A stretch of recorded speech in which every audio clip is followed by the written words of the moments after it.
হালালে বরকত আছে, বলেন তো কিসে বরকত আছে? হালালে বরকত। অল্প হইলেও বরকত আছে। ধরেন যে আমি আলুর ভর্তা পান্তা ভাত দিয়ে খাইলাম, কিন্তু খুব তৃপ্তি, স্বাস্থ্য ভালো, সুঠাম দেহ, ফ্যামিলিতে সুখ, ছেলে কথা শুনে, ওয়াইফ নামাজ পড়ে, তাহলে তো দুনিয়াটাই জান্নাত হয়ে গেল, ঠিক কিনা বলেন?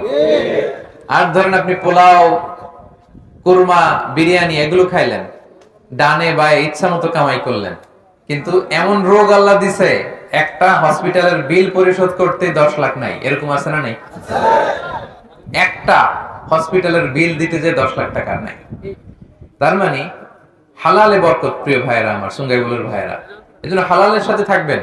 সাময়িক ওই লটারি পেয়ে আমি অনেক টাকা পেলাম, ওই জুয়া খেলে আমি অনেক টাকা পেলাম, জুয়া খেলে তো মানুষ আসলে নিঃস্ব হয়, কিন্তু সাময়িক কিছু টাকা পয়সা পেয়ে আপনি এটার সাথে জড়াবেন না।